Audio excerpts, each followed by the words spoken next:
Hey, I'm Michael Dorinda. And I'm Jake Bennett. And welcome to episode 163 of the North Meet South Web podcast. Hey, everybody. Welcome. First question that I want to ask everybody who's listening. Have you ever watched one of our videos on YouTube? If you have, and you can reach out to me on Twitter, I want to know if you clicked on the link because I had such an incredibly awesome background. Now, here's the gist of this. Michael and our guest today, Mr. Jason Beggs, so I'm going to introduce himself in a minute, were giving me crap about the fact that I have a white shiplap background and a missing light switch cover on my wall, and have for like the last forever for both of our podcasts. I mean, how long have I been podcasting in front of this wall? Usually I have a happy birthday banner up here too. Yeah, Michael, yeah. It's been years. Look, at least right? it's not your bedroom anymore. So that's true. That's a step up. That's true. So speaking of cool backgrounds, yes, Michael's background is looking very nice. And then our guest today, Mr. Jason Beggs, he's got some guitars back there. So everybody welcome Jason Beggs to the show. Jason is a member now officially of the Laravel team. If you go check him out on Twitter at Jason L. Beggs, x.com/Jason L. Beggs, you'll see on his cover image, he has a picture of the entire Laravel team and then an arrow pointing that says me. And there's Jason. And I think Jason just like in the middle of Laracon accepted a position on Team Laravel. So Jason, congratulations. Way to go. Nice job. For anybody who might not know you, you've been in the community for quite a long time. But tell us a little bit about yourself. Kind of what's your background in Laravel? When did you get started? And what brought you onto Team Laravel? What are you doing over there? All those things. All right. That's a lot. Let me start easy. How long ago did you start in Laravel? Yeah, so I think probably 7 years ago, 7 or 8 years. Yeah, so I've been working with Laravel and various JavaScript frameworks, and then Tailwind for as long as it's been available. Yeah, I don't even know how I got involved in all the projects I've helped with, but at some point I started. I converted the Laravel news site to Tailwind way back, I don't know, 4 years ago probably.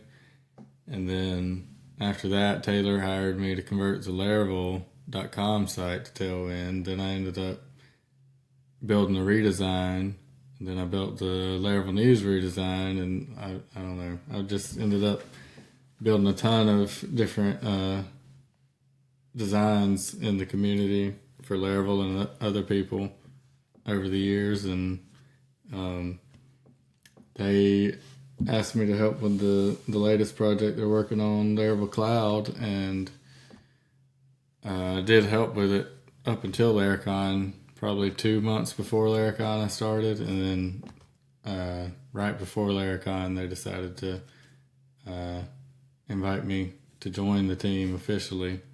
Finally talked me into it, so nice. We announced it.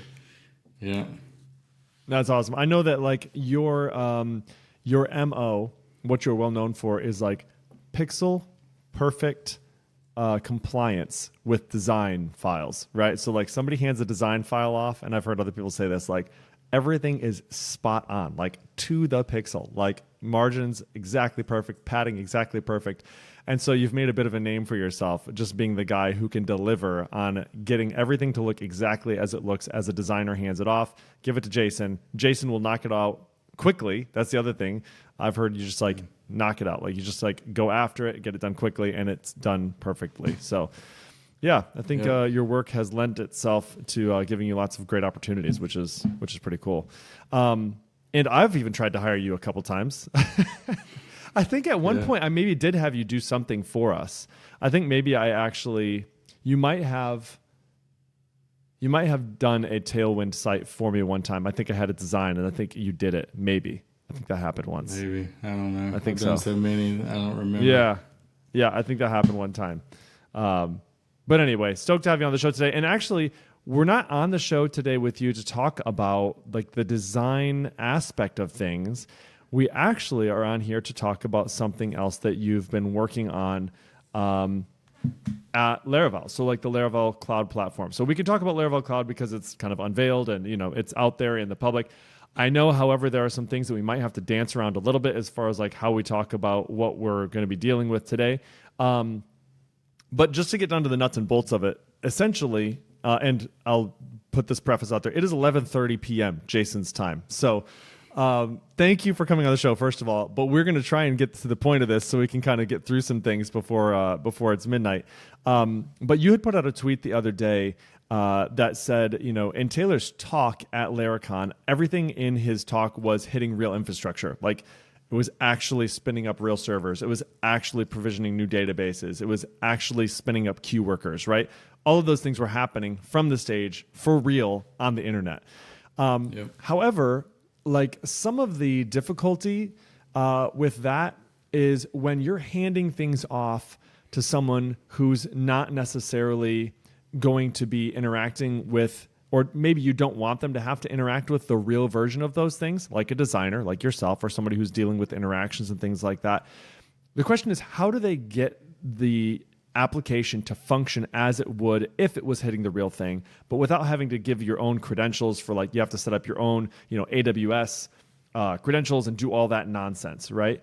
So that's really like the challenge as a designer. How do I see that modal that pops up after a database is provisioned without actually provisioning the database? Do I have to do some janky, weird sort of, voodoo magic to get it to pop up and now I can design it? And so what you had said is you've since gone back and added fake providers for different things inside of Laravel Cloud so that you can basically interact with the application locally without having to ever hit anything outside of your local machine. Does that sound like a pretty good summarization of what you were saying in that tweet? Yep. So basically, the whole 2 months before Laracon, when I was building a lot of the front end, I didn't have access to any of that stuff. Didn't have any of it set up locally. So I was kind of flying blind on some of it. I would have to hard code, like show the database pop up or whatever, just temporarily, just to be able to see it.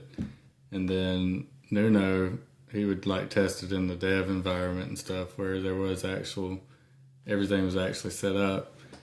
Or like for Git installations, like I'd have to like manually go in the Git providers table and add an entry just so it would like recognize that there's a repo in there.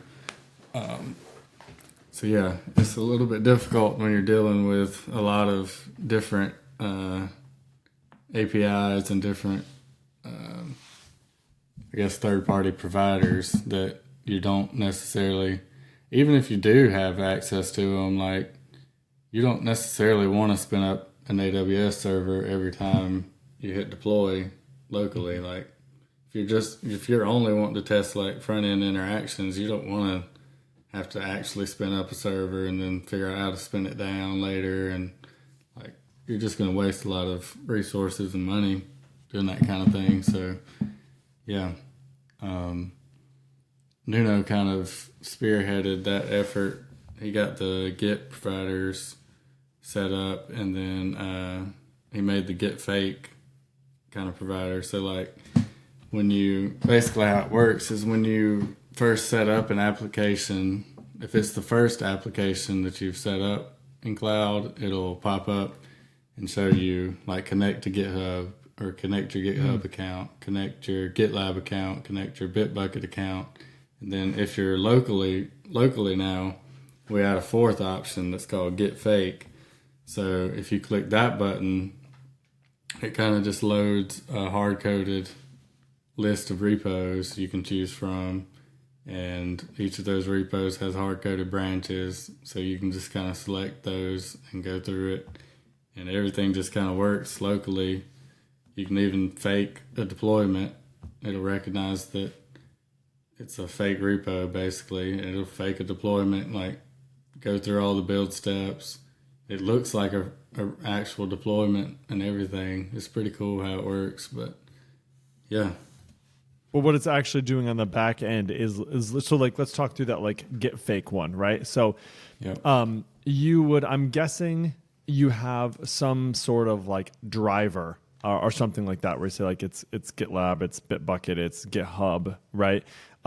Is that kind of how it works? Is like you have some driver implementation that says like we are going to talk to this particular type of API endpoint, and then do you have some sort of like interface or contract that says like it should interact with these particular methods, but you're swapping out the drivers? Is that kind of how you're doing that? Yeah, so basically there's a source provider interface that the GitLab, GitHub, and Bitbucket classes all implement. Then there's also the Git Fake one, which basically like each of those has like I don't know, Git account details methods, Git repos methods, Git branches methods, that kind of thing. And the Git Fake one, basically, instead of hitting an API that goes out to GitHub, it just returns an array of repos. So, like, we have like Laravel/Beep, Laravel/Cloud, Laravel/Forge, all in there. And that's basically the options we get to see.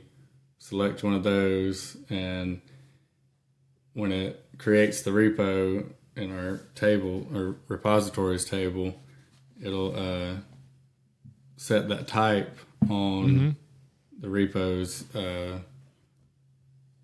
table. I think it's on that table. It could be, I don't know, somewhere it sets a type that's Git Fake. So then every time that repo is loaded, it knows to use that driver, basically. Yeah. Yep. So to interact with anything on that particular, record, that repo record, it's going to use the Git Fake driver to do that. No, I absolutely love that idea. And the one thing I was going to say, and Mike, I'd love to hear if you guys have had to do anything similar to this, is it also makes it much, much easier to test the non-happy path, right? Because if you're dealing with a real provider, trying to figure out how you get it to actually give you an error, like if the username is incorrect, or if there is some sort of rate limit that you hit, or if you don't have permissions to get access to that particular repo, or if there's only write access and not there's only read access but not write access, or things like that, right? Like, what are all the different non-happy paths that could exist? And they might be different based on which provider it is. Those are very difficult things to do or to imitate so that you can see the UI when you're dealing with real world implementations. And so one of the things that a fake provider does is it allows you to be able to, and the way that we've done it in the past, and that Stripe and some of these other things do, is they'll have like magic tokens essentially, right? We're all familiar with like when you're dealing with a Stripe sandbox, you put in 42424242, that's a thumbs up, successful. You put in 41414141, it's like that's a CVV error.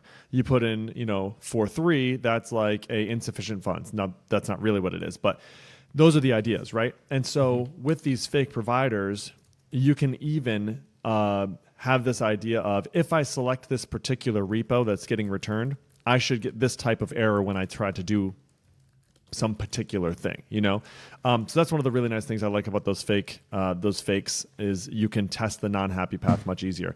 Michael, have you ever implemented this sort of pattern in your own code base? No.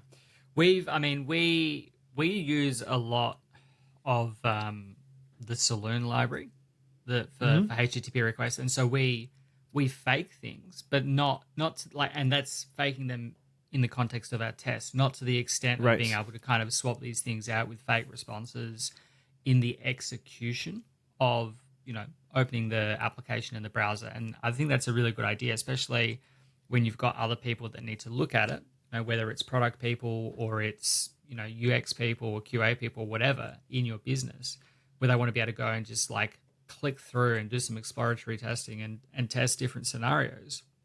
There's no real way of doing that. As you say, Jake, there's no way to kind of fake what a failed response is or something's inaccessible. So I was really interested with this approach that you've got in terms of effectively being able to fake out the entire real application in a dev or a QA environment, to kind of be able to do that and hand that off and see what it actually feels like to experience it. Because it's one thing to write a test with a fake that's like, when this happens, we hit this endpoint, we get back a failure, like this is what we expect to see back in the response. But in terms of seeing the actual application in the context of like this error comes back or you get this toast note or this modal notification or whatever based on the inputs, I think that was what really interested me the most. And in a large application where you would have to like retrofit this stuff and figure out like we certainly haven't, people probably don't implement in with this kind of behavior in mind where you can fake out interactions with external parties quite so simply. So yeah. That's why I kind of said, I'd be interested to hear more about this and how it might be implemented, because I think there's certainly a place for it in a lot of these real applications that they're hitting up external services. Yeah, I think it's easier in cases where you have multiple providers anyways, because typically you're going to have some kind of interface that they all adhere to. So it's a lot easier to write a fake provider for those cases. But there are a couple cases like the deployments and stuff where we're just using dependency injection to swap them out always locally, no matter whether it's a real repo or not. Which we might change that to where there's a env variable or something that you can use to toggle it, so you could test real deployments locally if you wanted to. But I love that you're talking about this, because we have dealt with the same thing. So go ahead and finish your thought if you have more to say on that, but I want to loop back to that in just a minute as far as like how you're swapping them out with the env as well. Go ahead. Yeah. So what you're saying there is that, with the deployment, for instance, typically you're deploying the same way every time, right? Like you're saying, like we're always deploying to this particular location, right? Our deployments always act the same way or interact the same way. But maybe you've now extracted that sort of to a contract so that you can have a fake deployment driver as well. Mm-hmm. And so this is what we do currently with anything that interacts with a third-party API. What we do is we always do this, regardless of if we actually can interact with it for real or not. We will create a contract first. So I will create, let's just say we have a Laravel Cloud. Let's say I'm talking to the Laravel Cloud API from my local application. So I would create a Laravel Cloud contract, but I just call it Laravel Cloud. That's the contract, but that's the class I'm going to call it. Actually, sorry, let me re-say that. I'm thinking through how our convention is. We'd call it Laravel Cloud contract. Then we would have a Laravel Cloud HTTP gateway, and we'd also have a Laravel Cloud fake gateway. Then what we do is in a service provider, we bind to that contract either the HTTP version or the fake version, depending on whether we're in dev, or actually not depending on whether we're in dev, if we're in production. If we're in production, we bind to the HTTP. If we're in dev or testing, we bind to the fake. And then we also have a facade that references that, and we would just call that Laravel Cloud. So that facade would say Laravel Cloud. So that does the service location to go grab out of the container whatever was bound in the service provider. And so in that way, it's really nice. In our tests and in our local dev, we just locally hit it. No big deal.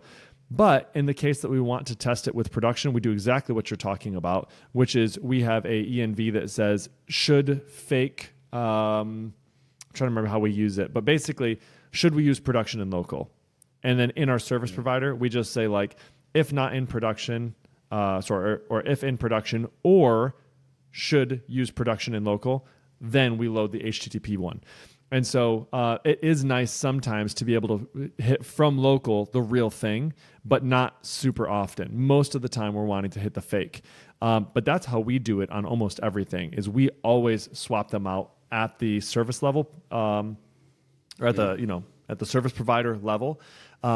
Typically because we don't have a lot of things that have 4 or 5 or 6 drivers, or 2 or 3 even. It's usually we just have the HTTP and the fake one. But yeah, I could see that being, especially where we only have like the one sort of deploy method. you have to extract that to a contract in order to be able to use a fake so you can see that the other way. So that's interesting. It validates for me so much of what we've been doing for the last couple of years. I remember talking to Sam Carre, who built Saloon, and asking him these same questions. And he was like, no, we don't do that. We don't provide fakes like that. That's not something that Saloon does. And I was like, really? Because we really need that. And so it makes me feel so glad to know that Team Laravel is doing this same thing, that pattern. It makes me feel so happy inside. I think a couple of people have mentioned like maybe extracting it to a package, but I'm like, I don't know, the different implementations depending on what services you're interacting with are so different. Like, I don't know how you could even start to extract that and provide like good APIs, but I don't know, maybe somebody smarter than me can figure it out. Yeah, I think in the context of Saloon, you'd have to introduce a layer on top of it. Like everything would have to create like some service class that accepts the connector, that swaps those things out. And so you're always going to be building an extra layer on top of it, in order to facilitate that kind of thing where you can kind of switch out. Like this connector goes here and it returns like fake responses for everything and things like that. So it's definitely it's more work, but I think what it provides you at the end of the day is really good. Like we have a lot of issues with Salesforce because we use Salesforce for the CRM component of our main application at work, and there's not really a good testing story for it in terms of a UAT environment that you can hit to do things with. Like we have to spin it up, and that environment is run by our product people. It's run by our Salesforce developers, so it can like change state and things like that all the time. Whereas if we could swap out how we're connecting to it and just return fake things based on the inputs and things like that, that would be a lot easier. I suppose it's never really occurred to me to like these things that we do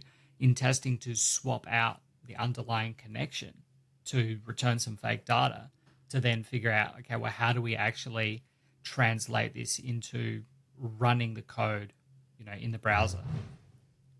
Food for thought, though. Mm-hmm. Yeah. To me, I think people typically think, well, I have so here's the reason why I don't think it occurs to many people to do this and why it occurred to me so early. I'll start with why it occurred to me so early. And I'm not saying because I'm not patting myself on the back. The reason I'm saying this is because we had an application that depended solely on having a connection to an API. This API connection was crucial. Like we could not do anything without this API providing the data that we were going to display on the screen. You could think of it almost like an SPA with a API layer back end, but it lived like over there. So our Laravel application was fetching stuff from this API and then displaying it on the front end. Well, there was no way. The system that we were interacting with this API is this crusty, old legacy database. And so it just became painful so quickly to try and get in there and modify those values in order to get what I needed on the front end. I was like, there's got to be a better way to do this. And so actually, I was watching Adam Wathan's course, Testing Laravel, and he talked about this with Stripe way back then. So like, hey, instead of like interacting directly with Stripe, create a gateway that's going to interact with Stripe. And then you can create your own implementation locally so you don't have to constantly hit Stripe. I was like, that's genius. So that's what we did. And I don't think many people have that. I think most people are on occasion, once in a while going and hitting an API to go update one resource, and that's it, right? And so it doesn't really matter for them. It's not like critical if they fake it out or if they don't. But in this particular application for you, Jason, like everything you're doing is basically gluing together somebody else's repo to a cloud provider. So it's like everything is API interactions. Everything is like that. So how do you do that? How do you, view the UI without having those actual APIs? And so now the need has arose for you guys to be like, we got to figure out a better way to do this. At the same place I had to be like 6 years ago when we were trying to figure this stuff out. So it is just interesting how you end up arriving at some of the same conclusions and some of the same patterns. What I would really like to do, I hear you saying somebody's extracting this or thinking about extracting this to a package. I don't know if Taylor's accepting talk proposals for Laracon for next year yet, but I was talking to a couple people for about maybe making this into a talk idea, because I really do think there's a lot of interesting patterns around this and how you could introduce some of the benefits of this in a way that I think would be really beneficial, not even in a package. You know, like if I like in my state machines talk, I never talked about a package. I think it's because in some instances you don't need one, right? In this instance, I don't necessarily know that you need one, and I don't know that there's a one-size-fits-all solution for this sort of thing. But if you understand the concepts, it's not that hard to introduce it yourself. Yeah. The code is really simple. Like, it's not complicated at all, but it's so powerful. And like before, like I was saying, like I couldn't like do anything hardly in the app, but now you can literally clone the repo, set it up like a normal Laravel app, and you can go register an account and start clicking around doing anything you want pretty much, and it all just works. Like, isn't actually doing anything, but like you can do all the front end interactions locally, and it just works. It's pretty sweet. Yeah, no, incredibly powerful. So Jason, if you know you're thinking through, like for Michael, like if he's interacting with Salesforce, you know, just kind of using what you guys did as a reference, maybe for like the deployment thing. You know, he doesn't have like multiple drivers necessarily, but like he just has this one thing he's interacting with. Like, what would you suggest as like maybe a path or like even like a first step to like how could they start to implement this pattern? What would be like the first thing they would need to do in order to be able to make like maybe a fake Salesforce thing? Yeah. Guess it depends on how your current code is architected. If you have like a Salesforce class that's doing all the interactions, you have a bunch of methods on there that calls out to Salesforce and does stuff. Extracting an interface that implements would be the first step. Then you could create the fake implementation of that interface, and then probably just toggle them based on the env key or however you want to do it in your service provider. That would be the most straightforward thing.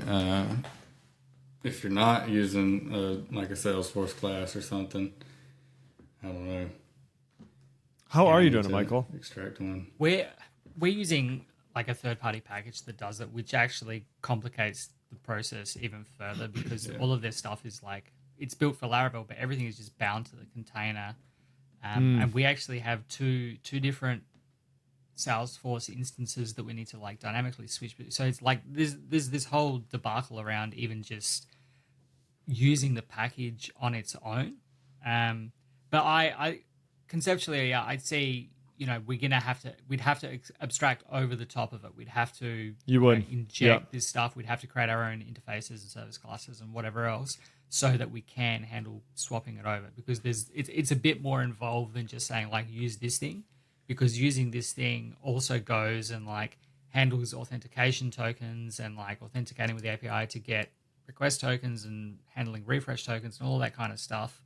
And so it's not architected in a way that's meant, like, I assume whoever wrote this package like built it for their use case, and it kind of got out of hand where everyone started using it, but it was not really considered as like people are going to use this. It's like I built this thing and off it goes. And so yeah, sure, you know, there's a lot of stuff out there like that, and unfortunately the overhead of trying to implement this all ourselves from scratch is just, you know, you make do with what you've got available sometimes. But I think it seems at a high level to kind of summarize simple enough, right? You create an interface, you create your implementations, and then use container binding to switch them out, whether based on environment or based on you know, the environment that you're running in or some specific environment variable, things like that, or configuration switch, and going from there. Like I don't think there's anything crazy or wild or beyond the norm for a Laravel application. It's just a matter of like deciding at the outset, like Jake did with the Stripe stuff. Okay, this is how we're going to implement each of these things so that we can just swap them out on the fly if we have to. And like that's the effort that you need to go to. Which, you know, it introduces this third avenue of like fake data where lots of us are probably already doing this. Like here's our application and here's our HTTP fake that we're using in our tests.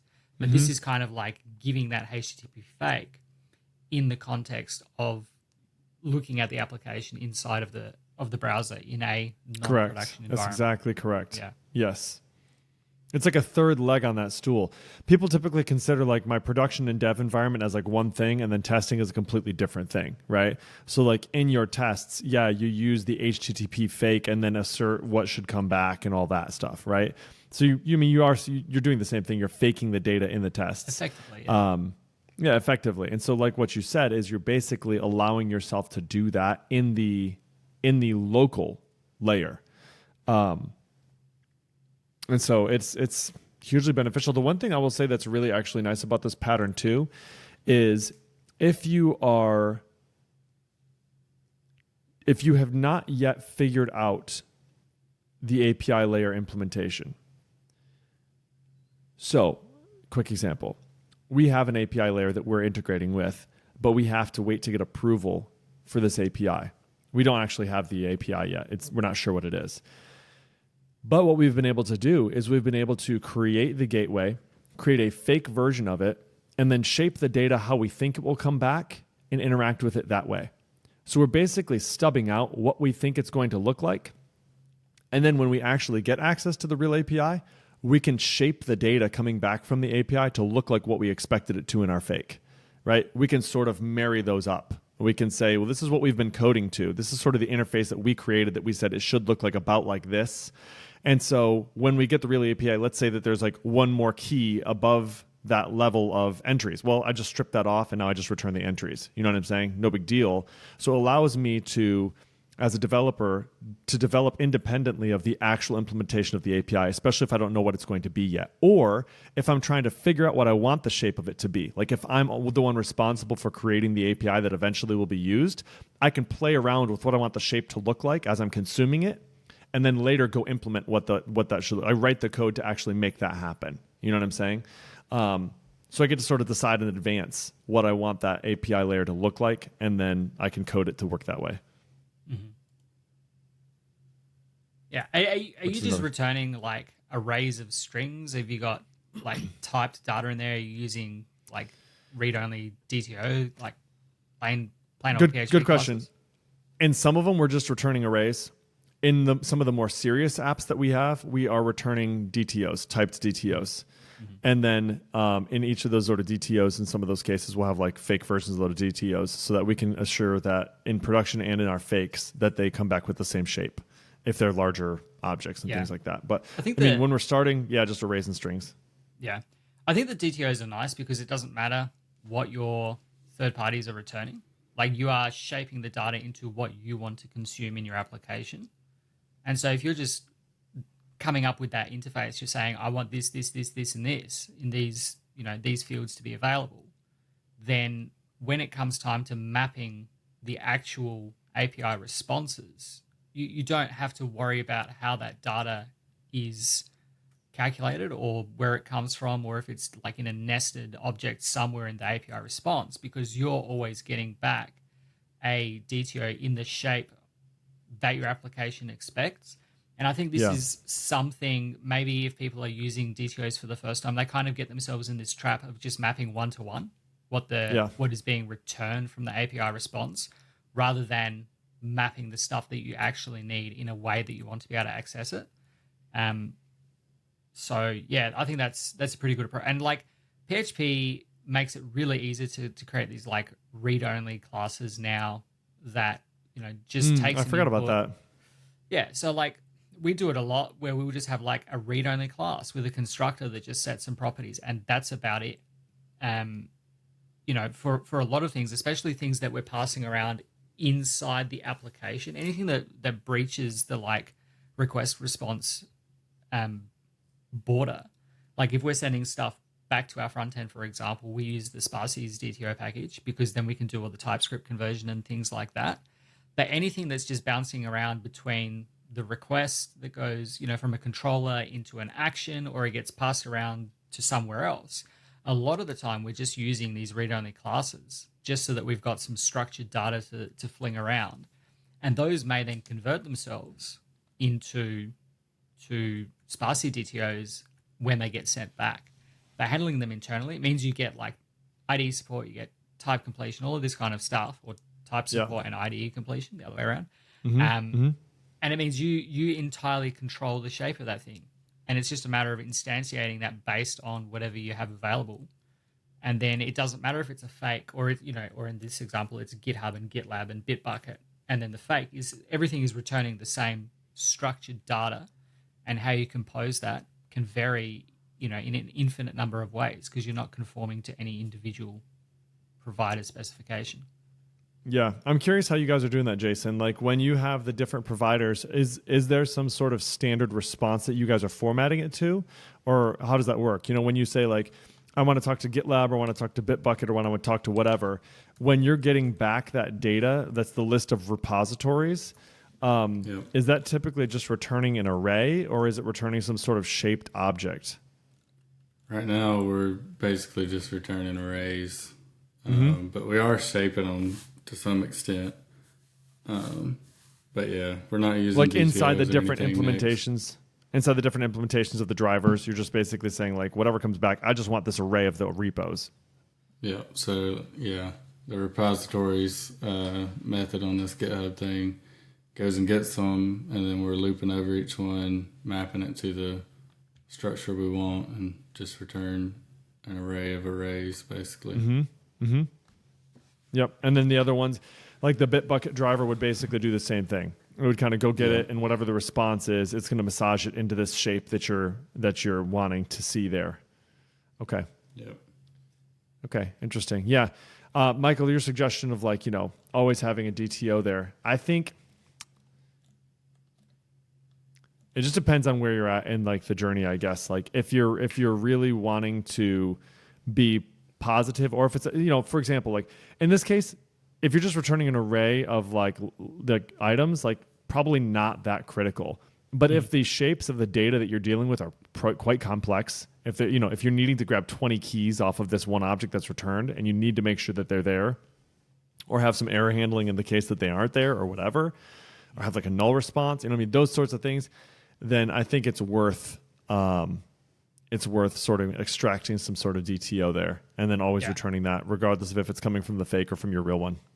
Yeah, I mean, obviously it depends on your team, your makeup, your where you're at, as you say. I think it's so easy to create these objects to shape the data, and that way you don't run into these situations of like forgetting a key or trying to reference a key that doesn't exist, or having a typo, and then like these things bubbling up as exceptions because you're accessing keys of arrays that don't exist and things like that. Like when it's an object that it's this object and it's going to have these things in there, and it just like gives you a sane kind of structure to bounce around in your application. And like I said, I was going to say these only have like 4 keys, but with them being like the same structures copied across 4 different providers, there's a pretty good argument already that this could be a DTO. So you're saying with each one of the repositories that's returned from that array, like each one of those items has like 4 keys that you're hoping that they have. Yep. And right now it's kind of just up to the. Yeah. Go ahead. You were going to say. I'm guessing you just say the different keys and stuff. Yeah, it's got a full name, it's private, a name, and then a default branch. So, yeah. Yep. So the different. Yeah, and so it's basically right now it's just up to the developer who's implementing these to make sure that they're consistent across the board, right? Which is, I mean, you got high quality team members, right? So they hopefully when somebody goes to change one of them, they remember to change all of them, right? But that's sort of the danger, right? Is that if there's some new key that you need off of it, you're going to have to remember to implement that on all of them. And if you forget one of them, then you're not going to know until it bites you, you know? Yep. So yeah, again, comes down to the team where you're at, that it is 4 different implementations that are all the same thing. When you create a new one, you're just going and copy pasting the existing things and doing the mapping, and you make the assumption that it's there. So, like, it's not critical. Yep. But then, depending on your team, you're then in this situation where you're using PHP doc to annotate the shape of your returned arrays instead of just returning a DTO. So, Right. like a million different ways to implement the same things, and like make the decision that is suitable to you. I just think no matter how simple it is, it's so easy to just create these objects now, and it's more resilient to return those things than it is to just like hope that you don't make a typo. And like, yeah, you write your test and you make sure that things exist and whatever else. But I like, it's so easy to do that it's you'd have to have a really good reason to not do. Like, yes, before everything was just arrays because everything in PHP was always arrays and that was fine. But it's like, as I said, because it's so easy to do, there's like no overhead. You don't have to, like, we've got auto loading. These things can all just exist and they just work nicely. So anyway, do whatever you want. I'm not your dad. I'm not the one that's going to be rejecting your PRs. Yeah, right. If I can make one more pitch for the DTO thing on this side, I'll say this is the last thing. When you are doing fakes inside of your tests, a lot of times, like if you're doing like an HTTP fake, for example, you're just returning like arbitrary strings of data, right? And the danger for me in those is those things can change shape relatively quickly. And it's hard to keep them consistent across the board. Whereas if you use this sort of architecture that we're talking about, what we've done in some instances where I've said, I've called them our more serious apps. And what I mean by that is apps that are dealing with like financial information or payments or things like that. When we're doing that, what we'll do is we'll return a DTO from each of the different methods on the contract, which is great because you can just say this method always returns this sort of DTO. But then what we'll do is in our tests, we can just say facade, which is like Laravel Cloud, : should receive or expects, create new server.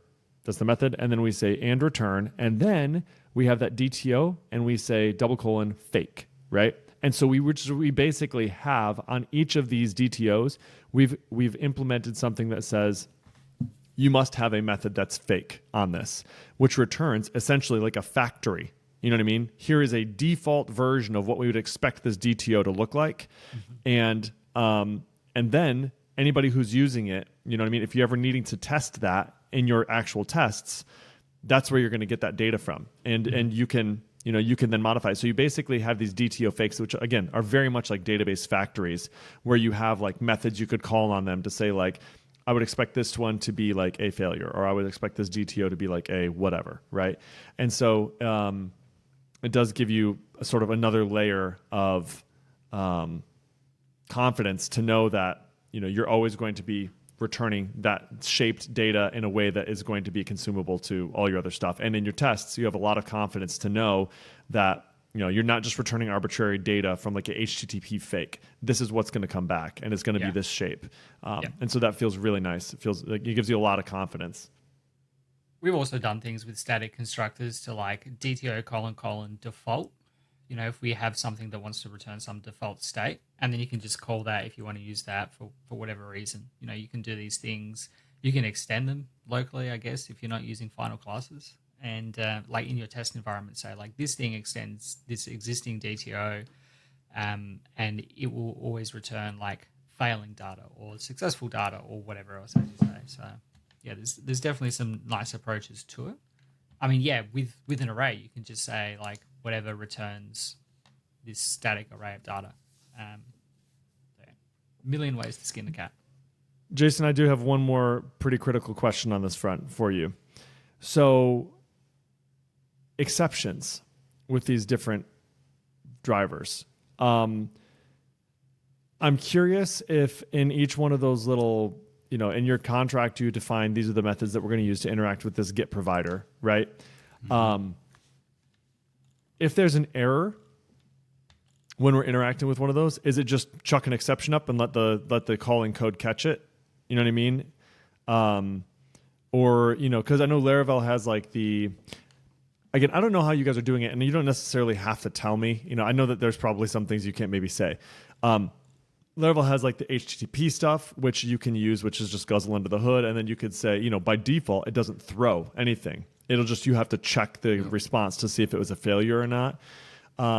But that's not always the case. Sometimes if you're using like a GitHub integration SDK sort of thing, it'll chuck an exception regardless of if you want to or not. So I'm just curious is each one of those returning like a custom type of exception that is handled specifically by the calling code, because it's like maybe GitHub throws a different type of exception than Bitbucket, than GitLab, How are you guys doing error handling in those? I didn't write these, so I'm looking at it now. Each of these providers has like a client method on it that sets up the HTTP client. So we're using that HTTP side under the hood, and looks like each one has tags on a throw method, which returns a GitHub request exception. So we're making custom exceptions for each one. Okay. All right, sweet. So that's helpful to me too, because I've always wondered on those as well. Like, we've almost played with the idea of like creating a DTO error response as well. Like saying if we're going to throw, or, I guess an exception is it's not a DTO, but, having a consistent exception that we throw from each one of those. Like if it's going to throw an exception that looks like this, and the exception is going to have this type of message. Yeah, that's interesting. Okay. Very cool. So the you set up a client, and then inside of the method itself, you're calling you're calling post, or you're calling get, or you're calling whatever, and then on that you're tacking on throw, and then if there's an exception, it'll throw a custom GitHub exception, or a custom Bitbucket exception, or a custom whatever exception, and then whatever's calling that is probably going to catch it, display that to the user, maybe report it, something like that. Okay. Interesting. Well, I'm gonna have to pair with either you or Nuno sometime and like dig around in there. I'm so curious what this code base looks like. I'll have to sign an NDA and contact the big dogs. I'll have to contact Tom and Taylor and be like, hey, any chance I could take a look at this? I'm just curious. It's probably going to be a no, but might as well try, right? They told me no when I said it, but when I asked if they needed a sub for a basketball game, right? Like I texted Taylor ahead of the time. It was like, hey, if you need to, there was like, yeah, no, that's okay, thanks. And then they ended up asking. So hey, the worst they can say is no, right? And then maybe they soften up later and let me take a look at it. I don't know. Well, Jason, it's been super nice having you on, man. I told you that we wouldn't keep you until after midnight, and I've broken that promise. So is this the first time we've had you on the podcast? It's the first podcast ever. Hey. I am honored. First podcast you ever been on, and the host lied to you and said we wouldn't keep you after midnight. It is after midnight right now. So, Eric want to thank you for coming on. After me to get on his podcast forever. So, dude, I got it first. Well, I'm glad that we are the first, and then he can be the second. So that's fine. We broke the ice. We broke the ice for you. Yeah. But it's been great having you on, man. Thanks for taking some time and talking with us about this. This is super interesting. And if there's any future developments that you guys make, there's a bunch of smart people on your team over there. So I would be forever grateful if you guys are coming up with really cool solutions to this and can share some of that knowledge on Twitter or just personally. That'd be great. So it would be nice to see more stuff now that the team has grown. The engineering blog to like start talking about some of these interesting challenges where possible. I think that'd be cool. Mm-hmm. Or put them on Laravel News. I think Cloud is kind of like the third iteration of these apps. Like Forge and Envoy were kind of one version. Vapor was the second, and then like Nuno's worked on all of them. Nuno and Joe and Muhammad, they've worked on all of them. So they're kind of learning from the first couple iterations and bringing in some nice patterns for Cloud. So it's been pretty cool to see how they work. Yeah, that is very interesting. Yep. Well, thanks for sharing some of that knowledge, man. I really appreciate it. Jason, if anybody wants to follow you on Twitter, where can they find you at? Yes, twitter.com/JasonLBeggs. Awesome. And what you have anything you're selling? You have a website or anything that we can send people to as well? I guess cloud.laravel.com. There you go. That'll work. Awesome. Michael, what episode are we on again? 163. 163. Folks, you can find show notes for this episode at northmeetsouth.audio/163. Hit us up on Twitter at Jason L. Beggs, Jacob Bennett, or Michael Dorinda, or North South Audio. And if you have any questions, feel free to hit us up on there. Rate us up in your podcatcher of choice. 5 stars would be amazing. Jason, it was a pleasure, my friend. Thanks so much. Folks, we'll see you in 2 weeks. Peace. Bye.